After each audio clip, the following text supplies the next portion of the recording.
TVBS Meeting Room, where we tackle global issues with a view from Taiwan. I'm your host, Wenqi Yu. Today, our guest is Isaac Stonefish, author of America Second, How America's Elites Are Making China Stronger. His book has been translated and published in Taiwan with an endorsement from our other guest, Professor Kuo-cheng from the Taipei Medical University. So welcome, Isaac and Professor Chang. Thank you for having me. Thank you. Yes, thank you. Isaac, it's my pleasure to join this conversation. Yeah, thank you. Isaac, why did you write this book? I lived in Beijing for 6 years, and when I came back to the States, I was very surprised by During what time did you live in China? In the end of the Hu Jintao era, so 2006 to 2011.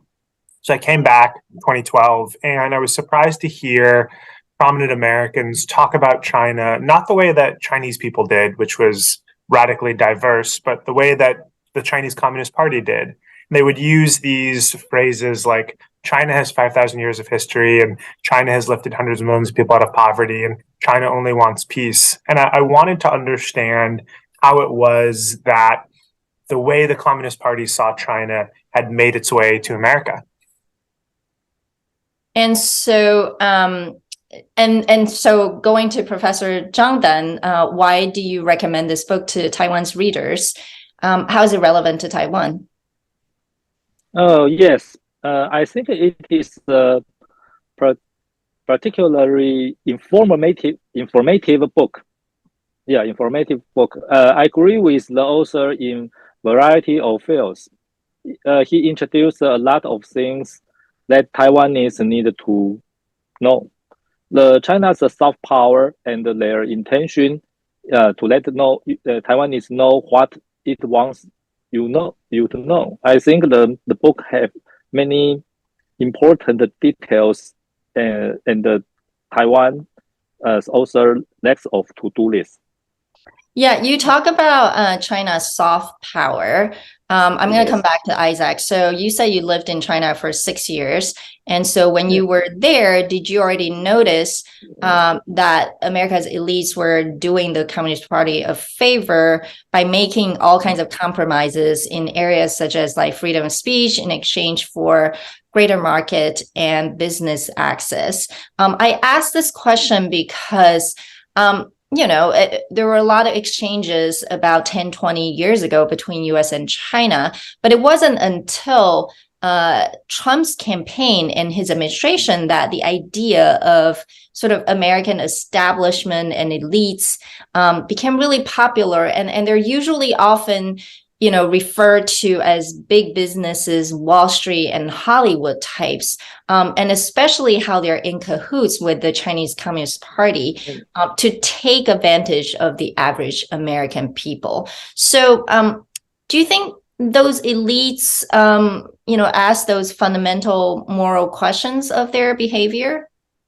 When I was in China, I had no idea that this was happening. I was so sequestered into the way that the party wanted me to understand these things. There's so much insight that I feel like I only started to understand when I was on the outside. And I think most of what Trump did in America was disastrous. I do think opening up the space for a conversation about China, especially in the second half of his term, was very helpful for allowing Americans to start to debate, hey, maybe it's a problem that people like Henry Kissinger and Madeleine Albright and Hank Paulson have so much influence and are so influential in large part, or saying what they were saying in large part because of their financial relations with American businesses trying to work in China. Yeah, so basically what you were saying is most of these people may not even realize what they were doing, maybe harmful. Maybe they'll characterize it differently to sort of the American interests. So I want to come back to Professor Chang as well, because I think similar debates took place in Taiwan, actually around the same time. So Taiwan experienced similar transitions about 10 years ago from really intense business and people-to-people exchanges between Taiwan and China, and then to the rejection of the cross-strait trade service agreement. And there was a lot of student protests and movement against more ties and trade relationships with China. And so, Professor Zhang, do you feel like that was a similar awakening moment? No, it wasn't. It was not. Because China's economic development also enhanced its power to annex Taiwan. Yeah, so through the same language, the China's soft power has been gradually influenced the whole Taiwanese society in a deep and comprehensive manner, even to Taiwanese political ideology and international perspectives. For Taiwanese, the Chinese political system is not attractive at all, but the synthesization has a huge attraction. It is more important than any agreements. Yeah, it's my opinion. So, sorry, I'm trying to understand. You're saying the average Taiwanese people actually somehow, even though they were heavily influenced by China, but somehow it's not the same as how America is awakening to how much China's influencing American elites. I'm sorry, I'm not sure if I understand your point. Because in the United States, the China's government's objective is influence American society, but in Taiwan they want to unify Taiwan. Yeah, it's different. The Chinese government don't regard the United States as a part of China. They just want to influence them, influence the U.S. government policy. But in Taiwan, it's different. They want to annex Taiwan and change everybody's political ideology and let Taiwanese to accept the Chinese future ruling. So the objective is different. So the objectives are different, but the tactics may be similar, right? So similar. The tactics are similar. Is similar in some fields. Yes, I see. I agree with you. Yeah, I think that's an excellent point. I think the Communist Party poses an existential threat to Taiwan. It certainly does not to the United States. And the goal of the party in the US is a pliant, a yielding America. That's why I called the book America Second, the idea that Beijing wants to supplant the United States, make that seem like a foregone conclusion, and do it in such a way where America thinks, well, this is how the national order should be. Taiwan should rejoin China, or not even rejoin. It's always been a part of China. And how do we make that idea popular in the American intellectual bloodstream? Yeah, and a lot of it is obviously through the entertainment industry, through their propaganda machine via the U.S. machine. So, I mean, what I like about your book is there's so much focus on Hollywood, the entertainment and sports industries, including the NBA. They kind of impose self-censorship, on issues such as Xinjiang, Taiwan, Tibet, and human rights. In order to do business in China, of course, that includes, a whole list of companies as well. Some even work with the Communist Party to promote their positive image internationally. But I would say on the flip side, Hollywood has also been the biggest promoter of America and has been shaping and creating powerful narratives of America or even certain other countries, cultures, societies, and history for decades. So how is what the Chinese Communist Party doing any different than other countries with power and influence? The difference with the Chinese Communist Party is twofold. One is that China is so much more powerful than these other countries. So we look at Saudi Arabian influence in the US or Israeli or Emirati or Turkish. And we could think, hey, it's actually terrible how much influence the Saudis have in the United States. But Saudi Arabia does not jeopardize US dominance, US hegemony. The US is not at any risk of fighting a losing war against Saudi Arabia. It's not that the Saudi regime is better than the Communist Party. It's just that when you step back and look at it, the Communist Party actually poses a threat to the US and certainly to Taiwan, whereas these other countries don't. So essentially what you're saying is simply because the sheer power of China is so much greater than other countries, even though, again, the strategy and tactics they are deploying are all very similar, right? Trying to influence the universities and the think tanks and Washington, D.C., Wall Street and Hollywood type. But whether Saudi Arabia or UAE or, even Russia, the influence is rather limited because it's not like they can undermine so much of American power. Is that what you're arguing? I'd say the goals are similar. I'd say the tactics are usually pretty different. And I think the size really does matter. So in 2019, the United States traded 25 times more with China than it did with Russia. And that was before the invasion.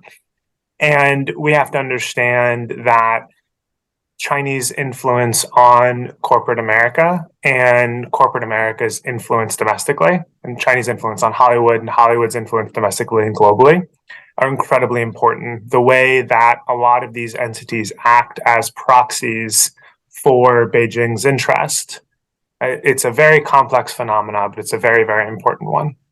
Yeah, and knowing or unknowingly.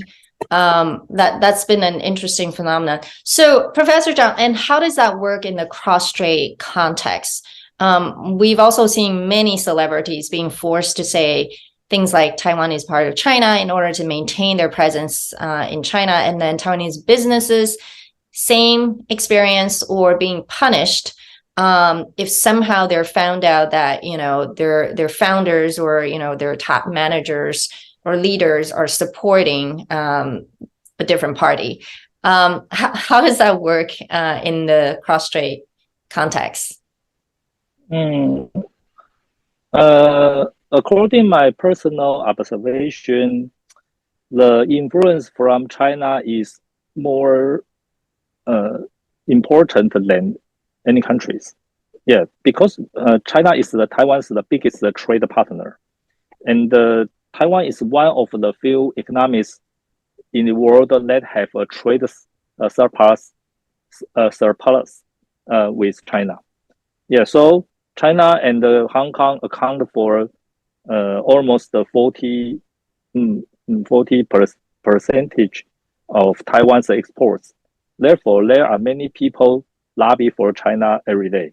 Yeah, in Taiwan. Yeah, because they regard more cooperation with China as their core interests. Yeah, I think it's very obvious. So for the Taiwanese, the term the synthesization covers the economic, political, social, and the cultural dimensions. Yeah, cooperation with China is very essential for every field. So I want to come back to that because I think the ties between Taiwan and China vis-a-vis the ties between US and China, the former are certainly much more intense. So and also just a lot more exchanges, right? Because of the location and because of the people and culture. And Taiwan's ties to China actually go way beyond the so-called elites. It's just at all levels. So it's a lot of like middle-class people, it's a lot of entrepreneurs, a lot of professionals, we all know people, friends, and family who actually work with or in China. So tell the international audience, how do those Taiwanese people actually think about cross-strait relations and China's influence in Taiwan? I think firstly, many people are afraid of war. So they think more cooperation with China can avoid the war. Secondly, many people cannot sure the Chinese government's next policy toward Taiwan. Uncertainty is a very important thing because there are few channels between the Taipei and the Beijing. Yeah, there is not a real diplomatic relationships between the Taiwan and the China. So we just guess what is the Xi Jinping's next policy, and they are more powerful than us. So many Taiwanese people will be afraid of China's military power against Taiwan, but they want to earn the money from China. So it's a paradox. Yeah, So it's you're a saying serious paradox. Yeah. so it's quite complex feelings about China. So there's fear. There's also obviously the business and economic interest, which is very important to Taiwan as well, because a large part of Taiwan's economy does depend on China. But there's also no formal communication between the two sides when it comes to government level. So it's a lot more complex, obviously, this relationship. I'm going to come to Isaac. You pointed out lots of problems of the American elites. And so in the end, while I was reading your book, I was thinking, oh my God, what is his recommendation then? Feels so grim. So you made a bold statement that you think the US government overthrowing the Chinese Communist Party is the best strategy for both Americans and the Chinese. Can you explain why? The biggest problems of the Chinese Communist Party are foisted on the people of China. So many of these issues we discuss are much worse for Chinese people, and it's very dangerous to try to say prescriptively, this is what should happen in China. It would be nice if it were the decision of the people of China and allow them to decide what their government should be. That's not the way China is set up. It's never the way that China has been set up. And the United States is in a very, very difficult situation because I do really feel we are getting closer and closer to war with China, likely over Taiwan, but also possibly over Japan or Korea or the Philippines or Vietnam or India even. We are right now in a pre-war period, and the US doing things to reduce that likelihood without jeopardizing its own sovereignty, I think can be the best strategy. I don't think this is something that it's hard to imagine something that's more difficult than succeeding on this. I think it's incredibly complex, and it's a very, very large, long shot. But I think if you think what's the best for the US to do, that would reduce the chance of war and would have the best potential outcome for where China is and where China is going.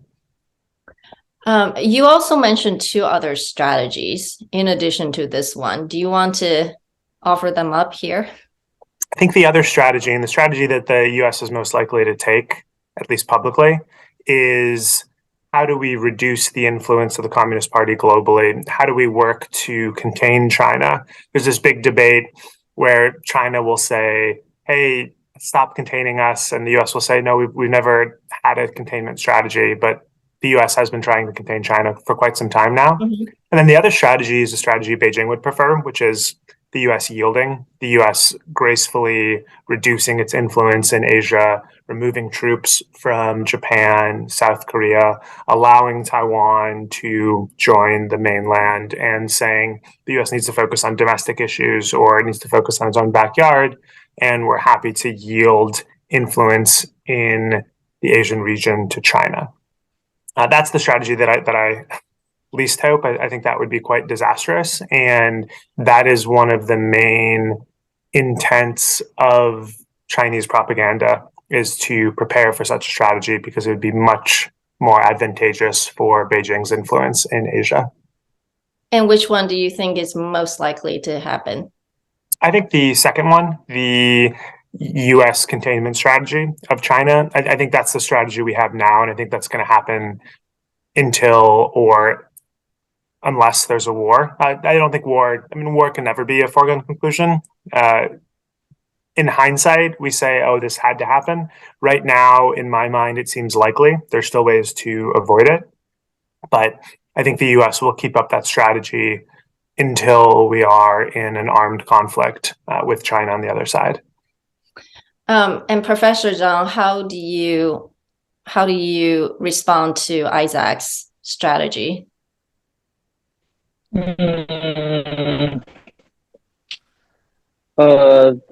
To be a Taiwanese, I want to watch the as the influences decline.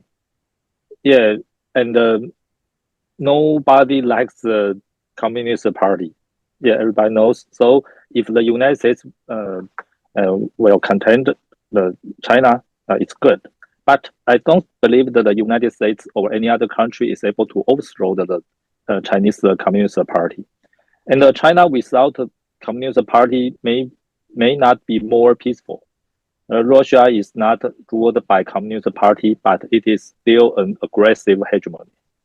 So China is a big country, and this is a powerful country. So I think the United States or any other country need to face them carefully. Yeah, not just one policy can deal with any conditions. Yeah. If containment works. Sorry, Isaac.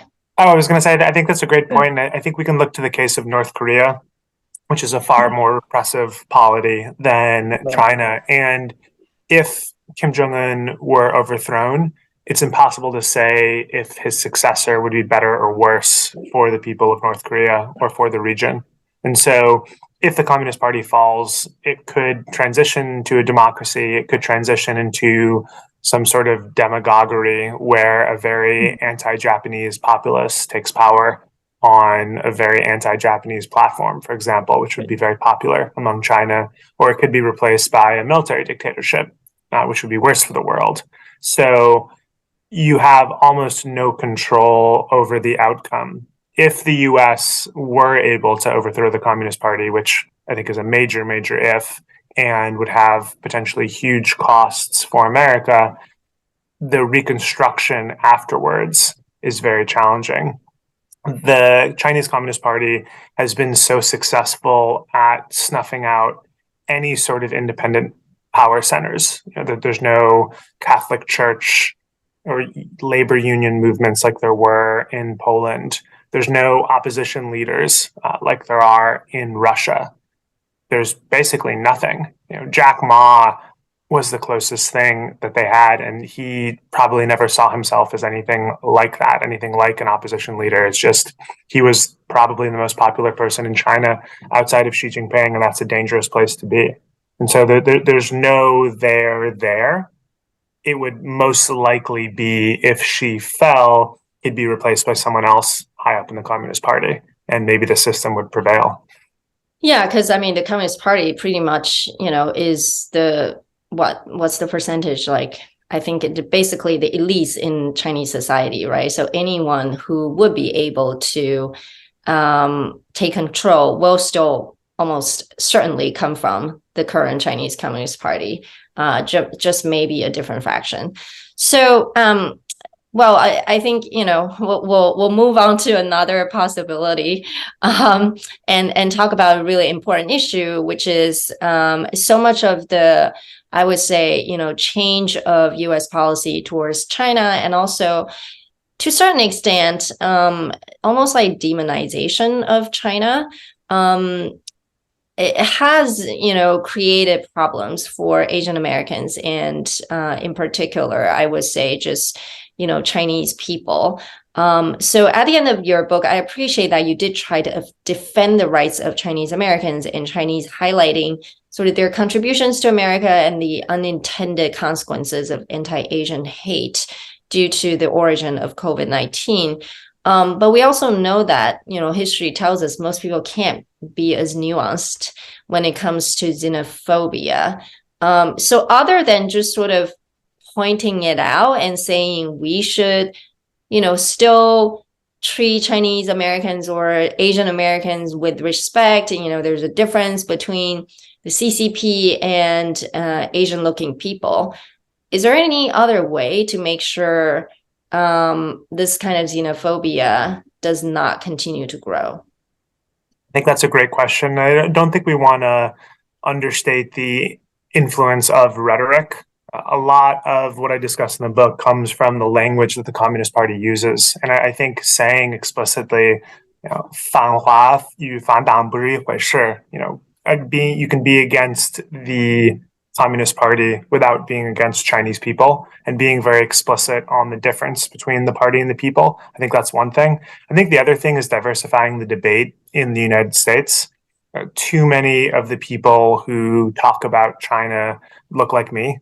A lot of them are older, but it's the same idea. This is a debate dominated by white men, and the more different voices you have, I think the better the outcomes will be. I think the other thing is, this is part of how discourse happens, but anti-Asian is a lazy phrase, and people forget about how it's the very obvious differences. I mean, Asia is 2/3 of the world's population, and there's radical differences in identities between Indians and Japanese and Koreans and their American population. And I think we saw that highlighted with the recent spate of horrific violence in California, which was Asian shooters against Asians. And we have to understand those subtleties. I think the issue you bring up, Wenqi, is a very good one. How do you have a conversation, or how do you come up with a national strategy knowing that a lot of the nuance will be lost? And I think the solution to that is just the very patient, boring education and conversation. It's not a radical strategy. It's how do we talk about this? How do we get diverse voices to talk about this? And how do we allow for there to be debate? I am very worried about the idea that someone who's very supportive of China and the Chinese Communist Party doesn't have a platform in the United States. And I think we need to have a raucous, open debate about this so that the best opinion can win, not the most favored or the one that has the most political or monetary backing. That's a really good point. I think ultimately that's what your book is about, right? And so last question for Professor Chang, I think it's important to point it out. Same thing happened, in Taiwan, when Taiwan experienced some of pretty bad ethnic hatred between mainlanders, basically those who relocated to Taiwan with Chiang Kai-shek, post-war, and their descendants, and Taiwanese people who have been living on the island for the last few hundred years, right? If I remember, 2-3 decades ago, every time there's a political election, the divide between the two groups just grew bigger, and the hatred was really hard to manage. And now, while Taiwan has a more I would say strengthened single Taiwanese identity now, because there are just fewer and fewer of those mainlanders. Do you feel like it's no longer a concern or an issue in Taiwan now? Yes. Yeah, because the Taiwan society and the politics is become more better and fair. In this case, the mainlanders have some privileges. Yeah, it's true. But now, our society and the political system become more democratic and fair. So the privilege is to decline. Yeah. So I think the Taiwanese identity will become more stronger in the future. Yeah. I agree with your opinion. Yeah. Well, thank you for joining us today. You both have touched on, you both have touched on many important aspects of, issues that are brought up by Isaac's book. America's Second basically argues that America's elites, with their greed, hypocrisy, and maneuvering, have become China's best lobbyists until probably more recently. This book's, Chinese version is available in Taiwan. If you're interested, encourage you to buy a copy in the bookstore. And thank you for watching, and take care. Thank you. Thank you. Yeah.